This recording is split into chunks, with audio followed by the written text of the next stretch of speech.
Sang Sabda telah menjadi manusia dan tinggal di antara kita. Para sahabat Sabda Hidup yang terkasih, berjumpa kembali bersama saya, Frater Jimmy, dalam permenungan hari ini. Permenungan kita akan diambil dari Injil Matius bab 11 ayat 16 sampai ayat yang ke-19. Mari kita mempersiapkan hati dan pikiran kita untuk mendengarkan dan merenungkan sabda Tuhan. Dalam nama Bapa dan Putra dan Roh Kudus. Amin. Semoga Tuhan beserta kita sekarang dan selama-lamanya. Inilah Injil suci menurut Matius. Dimuliakanlah Tuhan.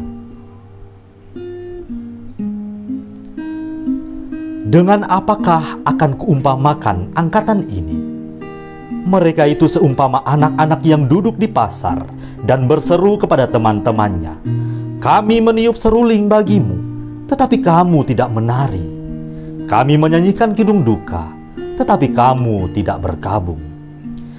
Karena Yohanes datang, ia tidak makan dan tidak minum, dan mereka berkata, "Ia kerasukan setan." Kemudian Anak Manusia datang, ia makan dan minum, dan mereka berkata, "Lihatlah, ia seorang pelahap dan peminum, sahabat pemungut cukai dan orang berdosa." Tetapi hikmat Allah dibenarkan oleh perbuatannya. Demikianlah sabda Tuhan. Terpujilah Kristus. Para sahabat Sabda Hidup yang terkasih dimanapun Anda berada, salam sehat dan sukacita untuk kita semua.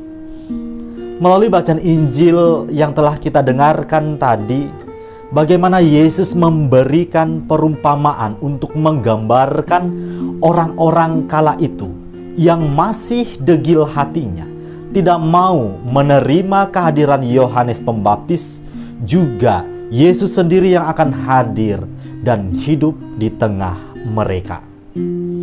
Yesus mengumpamakan orang-orang tersebut seperti anak-anak yang duduk di pasar dan berseru pada teman-temannya, "Kami meniup seruling bagimu, tetapi kamu tidak menari.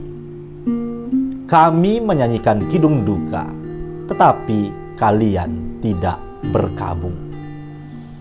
Perumpamaan ini mau menunjukkan kepada kita sekalian betapa keras hati dan tertutupnya orang-orang pada kala itu.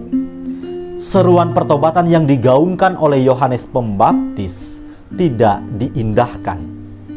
Sifat keras mereka ini ditunjukkan Yesus dengan menegaskan bahwa ketika Yohanes Pembaptis datang, ia tidak makan dan minum, dan mereka berkata, "Ia kerasukan setan."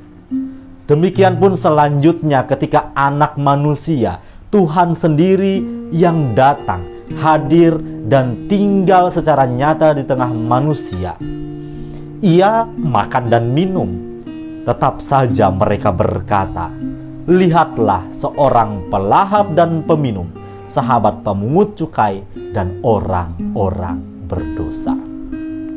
Sikap dan respon orang-orang kala itu menjadi gambaran betapa hati yang keras membutakan segalanya, sehingga kebaikan, rahmat, dan cinta Allah tak lagi mampu dilihat.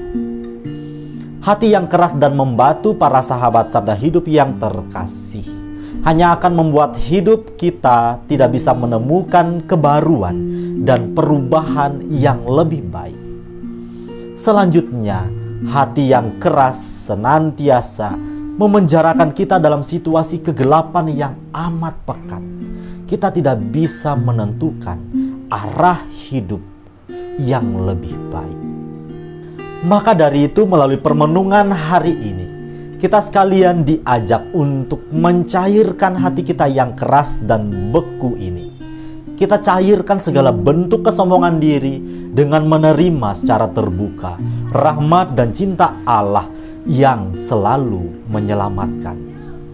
Jika diibaratkan hati kita ini bagaikan rumah, maka setiap jendela dan pintu hati kita harus dibuka selebar-lebarnya, agar semilir angin, berkat dan rahmat yang Allah sediakan dapat masuk ke dalam hidup kita, hingga hidup kita mengalami penyegaran dari hari ke hari. Rahmat dan berkat bisa terjadi apabila kita sungguh membuka pintu hati kita selebar-lebarnya, mau menyambut kehadirannya yang menyelamatkan. Mari para sahabat yang terkasih, kita membiarkan diri kita terus-menerus dipenuhi oleh hangatnya cinta Allah yang tidak berkesudahan. Buka mata, telinga, dan hati kita. Biarkan Tuhan Allah berbicara bagaikan seorang ayah yang tidak pernah bosan memberikan wejangan nasihat kepada anak-anaknya dalam relasi yang sangat intim setiap waktunya. Sediakan waktu hidup kita bagi Tuhan. Libatkan Ia dalam setiap pergumulan, perjuangan, dan rencana niat baik hidup kita. Semoga kita sekalian dimampukan menjalaninya seturut terang iman akan Kristus Tuhan. Selamat beraktivitas, salam sehat untuk kita semua. Semoga Allah yang Maha Kuasa memberkati kita, melindungi kita terhadap dosa, dan menghantar kita ke hidup yang kekal. Amin. Dalam nama Bapa dan Putra dan Roh Kudus. Amin.